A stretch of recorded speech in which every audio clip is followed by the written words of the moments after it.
Hello, everyone. This is Adam with Demiplane. Thank you for joining me for this week's development update and community Q&A session. I've got a special guest today, as you can see on the screen, our co-founder here at Demiplane and CTO Travis Frederick. Thanks, Travis, for joining me today.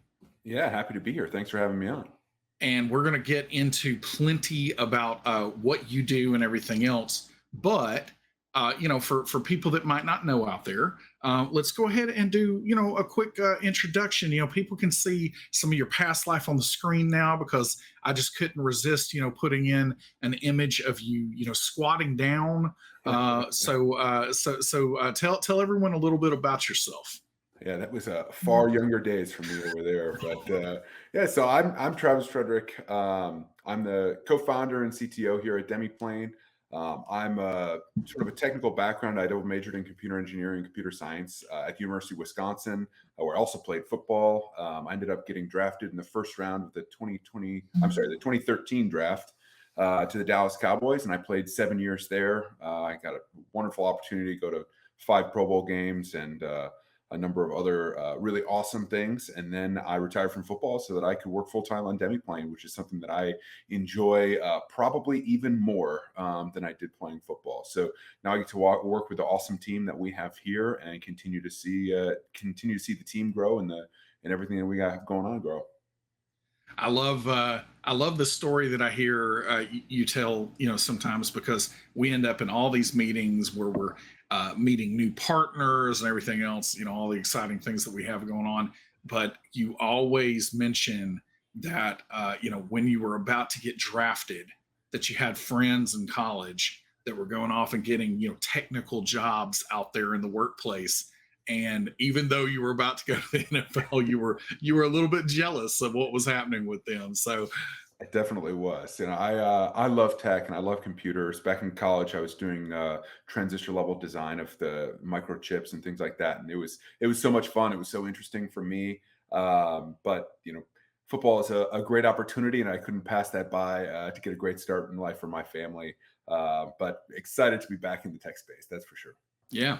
All right. Well, as always today, I'm going to jump through some of our latest updates. I'm going to be as brief as I can be today to save some time for Travis to talk a little bit, do some tech talk here today. That's very clever that I came up with right on the fly there. But also, we are doing a giveaway today. So today it is a Pathfinder Lost Omens bundle, which is a cornucopia of content. So much content, so much great content. I love the Lost Omens line and everything that happens there. And so good luck to everyone who pay attention to chat for the prompts to enter to win that. And as always, you can ask questions as we go along. And all you got to do is type the word question and then follow that by the question itself. And our magical Demibot will be collecting those from the Twitch chat there. And Travis can answer questions here while he's here today too. We will answer as many as we have time to get to at the end of the stream. Let's jump in. So latest updates, we are working on the next installment of Stolen Fate. This one is turning out to be a really great adventure path already. I think I have officially changed my mind that I'm going to run it when my new game starts here in just a couple of weeks. So we'll see how that goes. But we're also working on the standalone adventure, the Enmity Cycle, and we've got High Helm that is being worked on, and then we're going to have the Hero deck available when that hits its street date later in June. Closed alpha for the character tools for Pathfinder. As I've been sharing for the last couple of weeks, we are working on what I shorthand call the 3 S's, with stability, scope, and style, and all of that is going. We're going to take a look at the update notes for the incoming build that's coming this week here in just a moment. And for Avatar Legends Nexus, Vampire Nexus, those are the next 2 games that we're working on character tools for. And last week was actually an on-site deep dive by our team. So we've got an incredible team that is working on, making sure all of this comes to pass. We've made a ton of progress on Pathfinder, especially in the last 2 or 3 months, getting ready for this open beta. And so the team got together in Green Bay last week and in our offices there and had a real deep dive into kind of the next big milestone for Vampire in particular. But as I've talked about before, this is a platform, and so much of what we are doing with Vampire is applicable to Avatar Legends, and much of what we're doing with Pathfinder is applicable. So that's kind of the point of us putting it together in this way. But definitely making progress there. Hopefully, before too much longer, we'll be able to show you some of the outward signs of that. But we'll keep you posted on that. And then Alien Nexus, building better worlds. I can't wait for that product. It is available for pre-order, and it is hitting, I believe, somebody can fact check me here, but I believe in October. But really, really looking forward to that one. And then if you missed this as well, the Marvel Multiverse RPG, we have the core rulebook available for pre-order now.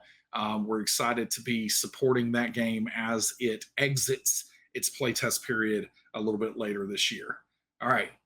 Those are the key updates, but we'll jump into some more specifics on Pathfinder Nexus for our character tools closed alpha.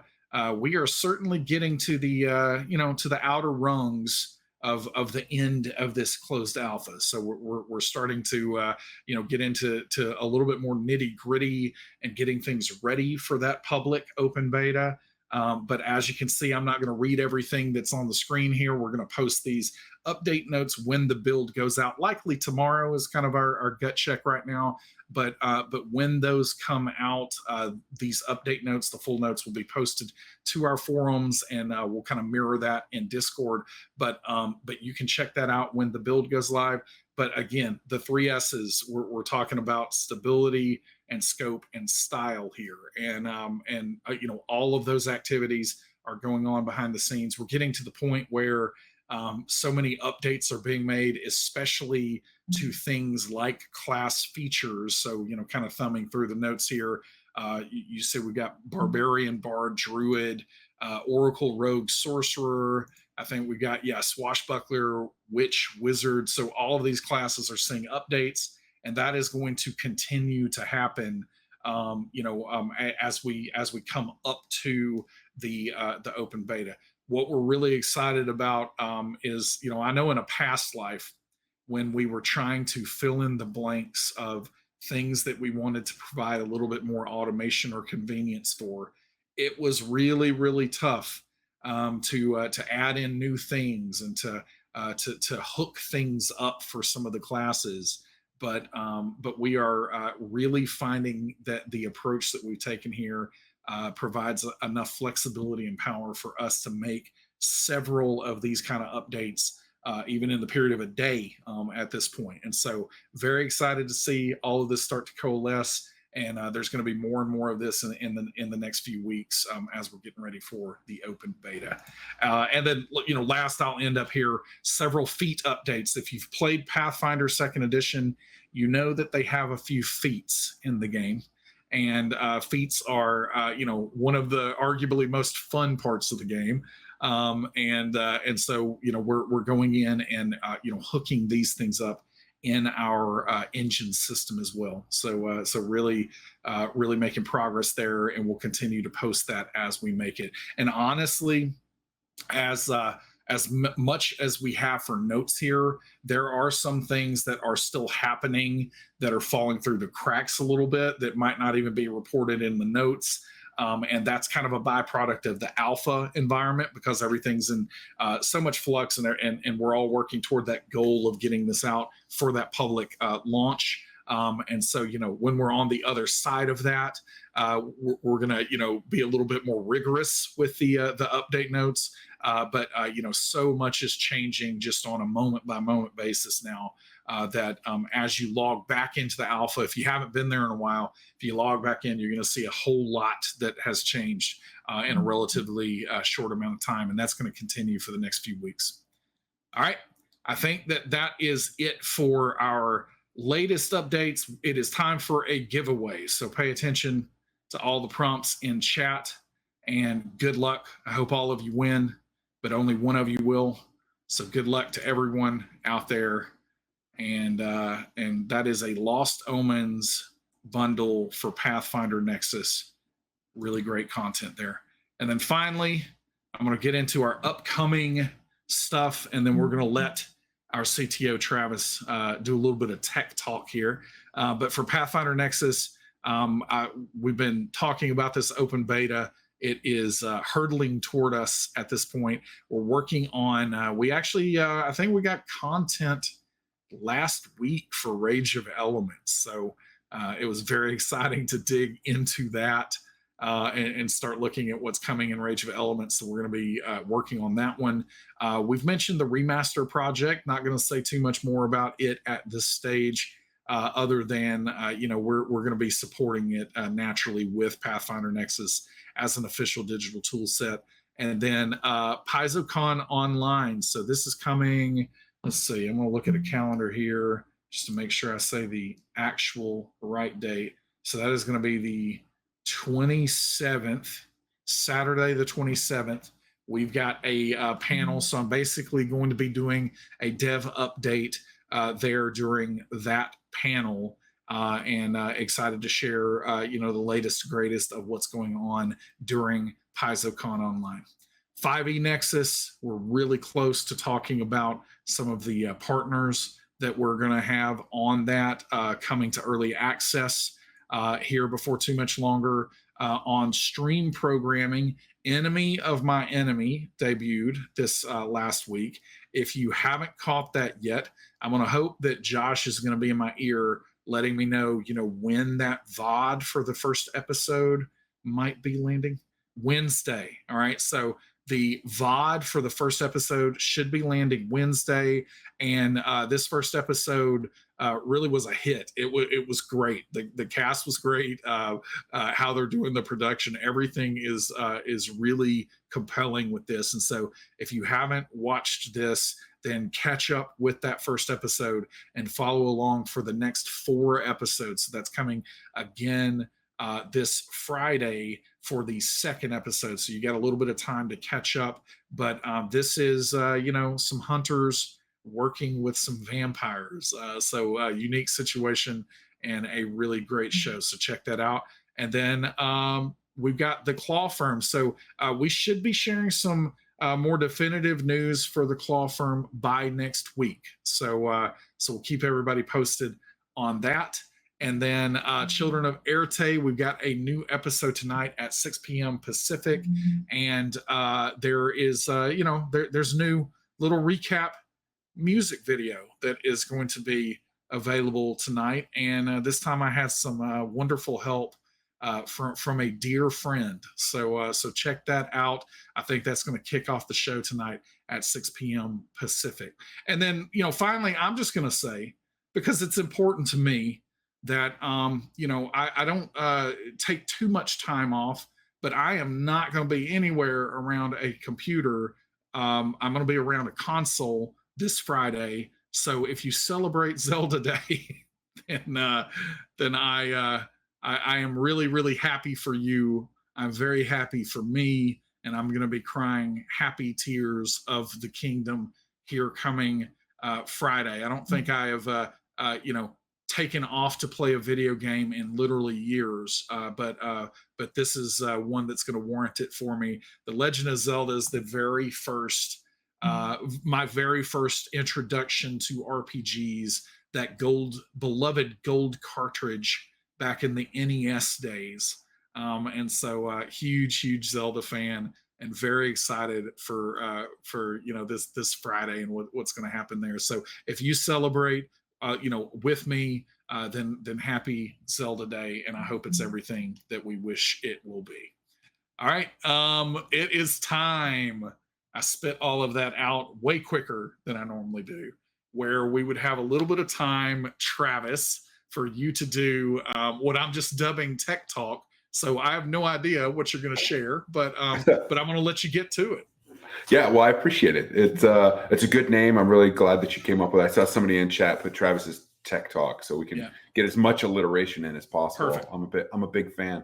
So I know you wanted me to talk a little bit about the architecture, so I'm happy to do that. And then just one of the things that I'm most proud of on the platform. So for us, we use a classic cloud-based architecture that we support with microservices, and we serve the app ultimately to our users using a popular JavaScript framework. So it's very similar to many of the other apps that you see online.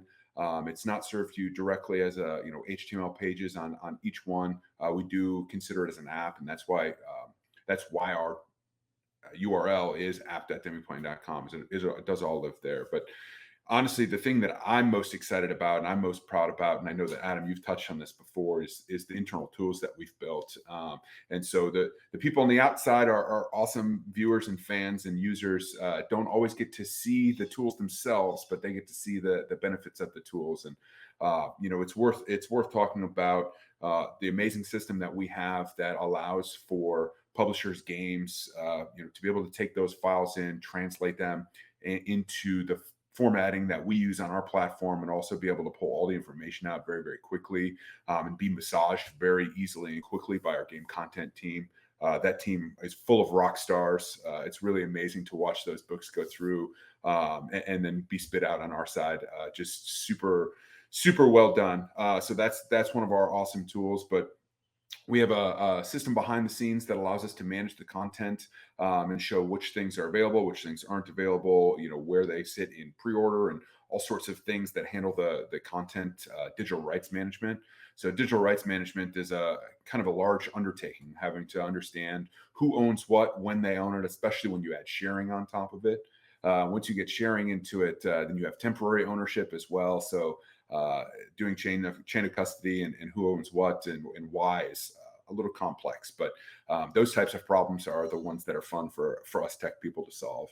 And then at the end of the last big piece that we have is the character tools, and we built out a proprietary visual scripting language that allows for, and I know Adam, you've shown this before, but it allows for people that love the games and understand the logic of how the games work to be able to put those mechanics together without necessarily having developer intervention. And what that allows us to do is find people that really love the game, regardless of what their background is, to work in this system.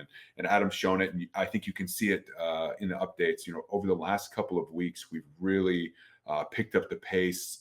The tool has finally matured to a place where it's a little bit more usable and a little bit more easily accessible by some of our team members, and it continues to evolve and continues to get better. So I would expect that pace to continue to improve, which is great news for people that are excited for other games and other content coming in, because it just continues to pour in more and more quickly. And the way that we built the platform allows us to borrow things from one game that are used in other games and put them all together. And it's been really well done. And so I don't take credit for any of it.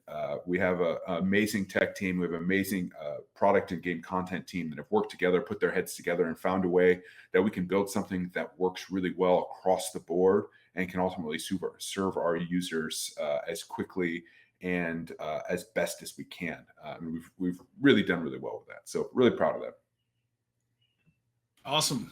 Appreciate that cross section, and I do agree. We've got an incredible team, and honestly, one of the things that people don't talk about a lot of times with startups and startup culture is, sometimes in your career you don't necessarily get to be as choosy as the people of the people that you're working with and everything, but you get to be that, and very intentional about the team that you're putting together in the kind of environment that we're working with, and we've assembled an incredible team.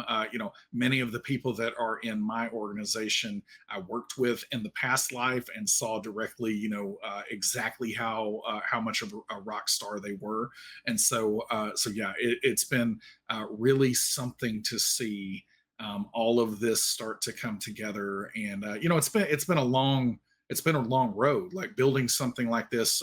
Trust me, building something like it in the past, like it's kind of harrowing, to be honest. There's a reason that this kind of tool set has had a lot of false starts over the years, And so it really is kind of a long, dark tunnel that we've been walking down. But it's very exciting to see that we're starting to see light at the end of that, and that this is coming together. Because when we get out of that tunnel, there's going to be a lot of power, a lot of flexibility, and we're going to be able to provide some really nice things for all these great games out there.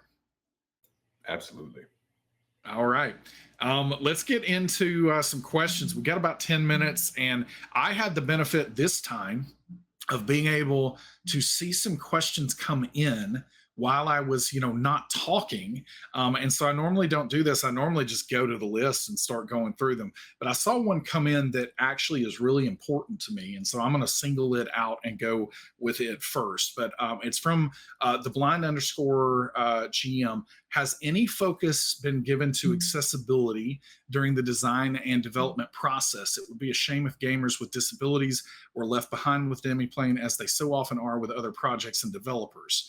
And the reason that I want to hit on this, first is to say that definitely very concerned that we don't want anyone to be left behind with the tools. And what I will say about accessibility is literally something that, if it doesn't come up in every conversation that we're having, it comes up in 75% of them.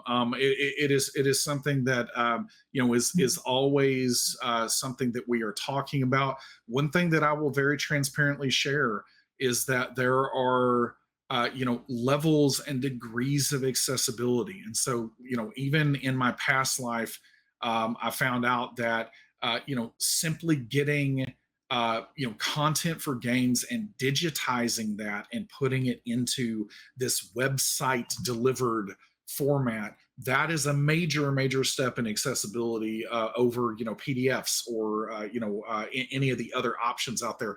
And so there are degrees to it, and knowing what needs to happen and even knowing how to do it doesn't always mean that it's going to happen overnight, right? And so that's the transparent thing that I want to say, is that what I really want everyone to hear out there is it is something that we constantly talk about. We consult with consultants. There are steps that we are taking all the time. The character sheet for Pathfinder here, even in the closed alpha, is already screen readers already handle it better than anything that I did in the past life, right? And so definitely making progress, and it is something that we have at the forefront of our minds. But I will also throw out there, and Travis will certainly appreciate this, is that often when you are developing software, especially, the impetus at the start is to get something to work in the first place, and then there is a big emphasis on taking that and getting it to work right. And so like I said, none of that is offering that out there as excuses or anything else, because I believe that we are really bringing a lot of great accessibility to the game. But it's more for me saying that that our mindset is one that we are not ignoring it. We are talking about it all the time. We are incorporating it as we're able to go in here. But if you see something that doesn't quite work with that screen reader or any of the other types of accessibility out there, definitely extend some grace and patience to us, because we care about that. I personally can say that I care about it a great deal, and so by all means, share that feedback with us. These are all things that are important to us and that we are going to be working through. And like I said, we're going to be as we establish those standards with what we're doing. The great news is as that becomes part of our process and as that becomes part of the platform, those are earned gains that aren't going to go away after that. Like it's going to keep perpetuating in that way. So I like I said, I saw that one come through and it was a little bit further down the list, but I wanted to address it here at the top because it really truly is important to us, and we might not get there overnight, but we are very committed to getting there. So appreciate that question. Travis, you got anything you want to add to that? No, I just a giant plus one to all of that. You know, we are doing our best to keep those things in mind as we go. But the number one thing for us is getting it out there in a way that we can test to make sure that the basics are working. And we can continue to build things on top of that. Yeah. Awesome. All right, let's jump into some of these other questions. So this one looks like it is for you, Travis. Link Cable is asking, what kind of character would you like to create in the Marvel Multiverse RPG? So I love, mind control type characters. Not necessarily where you're more like not controlling someone and what they're going to do, but being able to use telekinetics. So I Yes, think that would be, and I know that that's a one of your favorites as well. it But is. Yep. I grew up on Star Wars very deeply, and I love their ability to control the universe and utilize the different forces that are along with them. So that's definitely where I would go from there, because I think you can do a lot of cool things outside. I mean, whether or not you can fly, if you can control the things around you, then you automatically can fly, right? Like Exactly. that kind of gets bought in. I mean, So you can absolutely. telekinetically move your own body. That's what I keep That's right. trying to tell people. Yes. Yeah, that's what I'm with you on that. Excellent. All right. Similarly, we'll knock this one out too. Anchor 89, what is your go-to character class in Pathfinder 2E? So I don't necessarily have like a number one go to. I like to round out the party. I love theory crafting, and I love going through and doing all the different stuff. So for me, I always wait until I'm the last person in the party and I can figure out what everybody else is doing, and then I try and wedge in there. If I have to choose before, I've been known to go with a cleric because they have so much versatility. As you know, are you like a fighting cleric? Are you a healing cleric? You trying to do something in between there? So it gives a lot of flexibility, especially in Pathfinder 2e. Yeah. I think you've got very clerically ways. So I can definitely see that one. Saint Dormitius, is the announcement of the upcoming Pathfinder 2e revisions and core books / rules affecting the roadmap for you all? I mean, there's no way for it not to affect the roadmap in that, like, yes, we are going to add it to the roadmap. But at the same time, I've shared this in a few other places, the forums, I think, and possibly even here on these streams. If something like what Paizo is doing for the remaster project, if that made us lose sleep after this development tunnel that I've just described of trying to create a platform that is flexible and powerful, as what we need to support dozens of games, okay? If the remaster project made us lose sleep, then we would have much bigger problems going on here at Demiplane. And I'm putting that out there to say that genuinely, the way that people, from where I'm from here, would say this: we ain't scared. We ain't scared of what's going on with the remaster project. I'm actually pretty excited to see some of the changes that they've publicly previewed. I won't talk about any of the other things, but the publicly previewed things like with dragons and everything else. So I'm pretty excited about the remaster project, and we definitely are not batting our eyes at it. But yes, it's affecting the roadmap in that when we get the content for that, and we're going to have to add it to and slot it into the roadmap for us to go and make the updates that are required for it. All right, let's see. We're already out of time, but I'm going to try to choose a couple more here, and I'm going to try to find some for Travis since he's not with me most of the time. So let's see if there's anything else for Travis. Yeah, here we go. Milestone 20. Would Travis ever consider an NFL D&D game with Johnny Stanton, Myles Garrett, Wyatt Teller, etc.? Yeah, I've been in contact with Miles and Johnny, amongst other players, and I have some other friends in the NFL that have also been interested in doing something like that. So I've been working with a few people behind the scenes to try and put something together that maybe we can put together a charity game that we can get a bunch of NFL type players and others to play together on a stream and hopefully raise some money for charity. Excellent. And then this one, and we'll do two more here. And there's one for you here, Travis, that I like from Rex Verity. It's going to be: do any teamwork slash coaching skills transfer from your previous career to working in tech?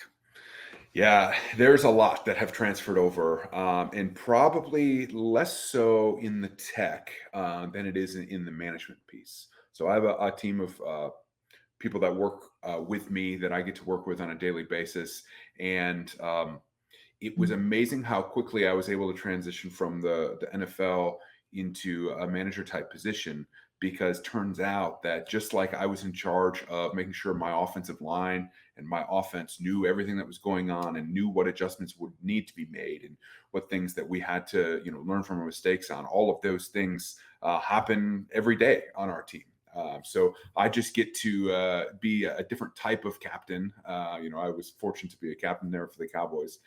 So I get to be a different kind of captain. So I get to utilize those kind of learning techniques and teaching techniques, and working together as a team on my team. And that's been great. And then as far as the tech goes itself, it has to do with how detail oriented everything has to be. In the NFL, half an inch makes a huge difference when you're talking about a foot or a hand, or maybe it's where your hat has to go in a specific place.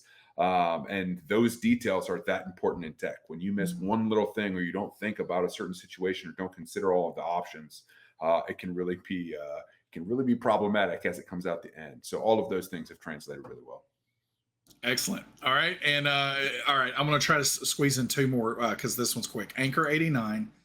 Will there be a Demiplane presence at Gen Con, whether in person or online? I can share that we are planning an in-person participation at Gen Con, and really it'll be the first time, because we've been pretty deep in development for a while, but we are certainly planning a presence at Gen Con this year, and we will share much more details about that as we get a little bit closer to the show. And then finally, because this is a tradition here, Travis, Link Cable is keeping with the tradition of asking personal questions. What is your favorite dinosaur? This is probably the most important question that we've had today. There are so many good dinosaurs. I really like the pterosaurs, to be honest. But I'll stick with the dinosaurs because it was very specific. There you Um, go. I am going with an old classic with the Triceratops. And I know that seems like an easy answer, No, but it it's good. matches a lot of what I do, what I did in my previous life. It's all about holding your ground. It's about pushing. It's about doing those things. And now I can say it's a little bit more of my current life. Being more of an herbivore, trying to eat a little healthier than I Oh, used yeah. to. Okay. So I'm really transitioning into that So full this is like Triceratops. an identification with the Triceratops. I like it. Yeah, I like it's it a deep. lot. It, So, it goes at multiple levels. all right. Thanks for joining me today, Travis. Much appreciated. And we're going to go get back to work. We got a lot of fun stuff happening here at Demiplane, and we will certainly bring Travis, back from time to time to refresh our tech talk segment here. I appreciate everyone joining us today, and don't forget that we've got a new episode of Children of Erte tonight at 6 p.m. Pacific, music video also tonight. And then Friday, we've got another episode of Enemy of My Enemy. So keep an eye out for that. And then I will be back here next week for another dev update. Thanks, everyone. Later, Gators.